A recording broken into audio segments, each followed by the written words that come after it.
Miarabantsika rehetra amin'ny anaran'i Jesosy Kristy Tompo dia manonona ny fiadanan'Andriamanitra ho amintsika rehetra.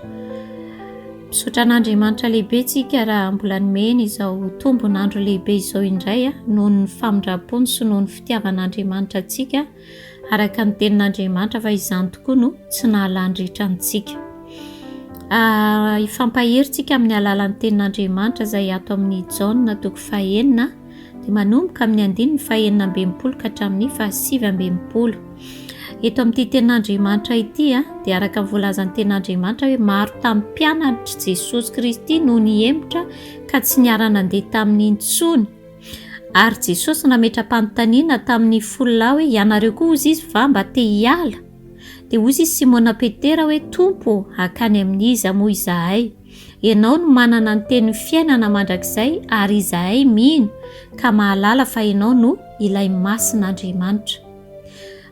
Androany ianao dia manoloana an'izany safidy anankiroa izany. Na ianao tsy ara-ndeha amin'i Jesosy Kristy intsony na ianao hifikitra amin'i Jesosy satria ozy izy ianao hoe hankany amin'iza moa za? Na dia mety hoe efa tapidalakale ianao, fa izao no teneniko anao hoe faty antoka ho anao raha ohatra ianao hihemotra, raha ohatra ianao hiala. Fa mifikira amin'i Jesosy, tena mbarao amin'i Jesosy mihitsy ny etaetanao androany, tena mbarao aminazy mihitsy hoe mila anao Jesosy, tena teneno amin'i Jesosy zany androany. Dia tiako ianao hiaraka hivavaka aminahy, tena hoe anambara izany hoe Jesosy tena mila anao izay. Amen. Andriamanitra ray misaotra betsaka anao izay ny amin'ny teninao, misaotra betsaka fa mampahery anay tokoa ianao ary mampafantatra anay ianao tompo fa isan'andro tokoa izay Andriamanitra dia manoloana Andriamanitra ny safidy anankiroa, na izay hanohy hiara-dia aminao, na izay Andriamanitra hoe hihemotra ka hiala Jesosy tahaka an'ireto mpianatra maro izay nihemotra ka tsy niara-nandeha taminao intsony. Fa androany izay Jesosy dia anisan'izay tahaka amin'ny Petera milaza hoe Tompo, hankany amin'iza moa izahay? Tenako manokana Jesosy dia tena mila anao izay tsirairay avy izao dia tena mila anao izay satria fantatray Andriamanitra fa tsinontsino izahay raha misaraka aminao, tsy mahay na inona na inona izahay raha misaraka aminao. Jesosy ianao ny antom-pivelomanay. Androany izay Jesosy raha ohatra mbola tafajoro dia noho ny fahasoavanao izany satria Jesosy ny tanam-pitiavanao mbola mampijoro anay, ny tanam-pitiavanao mbola mihazona anay. Ka dia misaotra betsaka anao izay mifihazonanao anay Jesosy ary mino izay Jesosy fa ianao hatrany koa mbola mahatahiry anay hatramin'ny farany. Ka dia tehirizo izay Jesosy, tany mafy ao aminao izahay.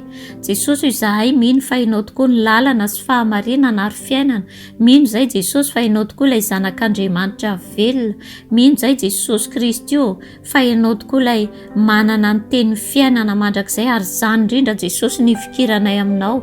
Efa nahita ny fiainana teto amin'izao tontolo izao izay Jesosy izay feno tebiteby sy Andriamanitra ary tsy misy fifaliana, fa tao aminao kosa Jesosy ny nahitanay fifaliana, izany indrindra Jesosy no ifikiranay aminao.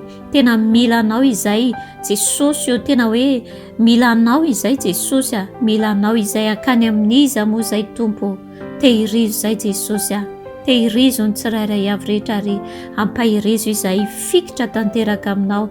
Eny fa na dia mandalo onjy ary Andriamanitra na mandalo rivotra mahery ary Tompo dia tena hoe izay rehetrarehetra ao aminao Jesosy dia tafita n'izany lalan-tsarotra izany avokoa.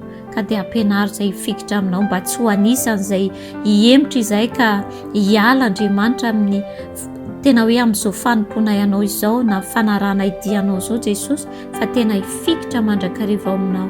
Tehirizo izay Jesosy dia amin'ny anaranao no hanaovana izany vavaka izany.